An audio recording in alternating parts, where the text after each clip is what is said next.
ഭക്ഷണമാണെന്ന് കരുതിയിട്ട് ഇവിടെ കടന്ന് കരഞ്ഞവർ ഉറങ്ങിപ്പോകുമല്ലോ. അവരെ പറ്റിക്കാനാ വെള്ളം ചൂടുവെള്ളമാ പാത്രത്തിലിരിക്കുന്നത്.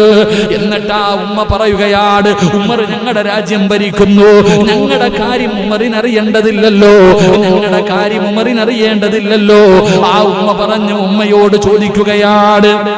ആ ഉമ്മ പറഞ്ഞു, ഞങ്ങളുടെ ഭരണാധികാരി ഉമറാണ്, ഞങ്ങളുടെ അവസ്ഥ ഉമറിനറിയണ്ടല്ലോ. ഉമർ റളിയല്ലാഹു തആല അൻഹു ചോദിക്കുന്നു, ഉമ്മാ നിങ്ങൾ പട്ടിണി കിടക്കുന്നത് ഉമറിനറിയില്ലല്ലോ, അറിയണമല്ലോ. ഉമ്മ തിരിച്ചു ഉമർ ഇബ്നുൽ ഖത്താബ് തങ്ങളോട് പറയുകയാണ്, ഭരണാധികാരിക്ക് അറിയണം, തന്റെ അനുയായികളുടെ അവസ്ഥ എന്താണെന്ന് ഉമർ കണ്ടുപിടിക്കണമല്ലോ. ഉമർ റളിയല്ലാഹു തആല അൻഹു വല്ലാതെ ഭയപ്പെടുകയാണ്. നാളെ പടച്ച റബ്ബിന്റെ മുന്നിൽ കണക്ക് പറയണമല്ലോ. ഉമർ ഇബ്നുൽ ഖത്താബ് റളിയല്ലാഹു തആല അൻഹു അവിടെ നിന്ന് ഇറങ്ങി ഓടുകയാ. തന്റെ വീട്ടിലേക്ക്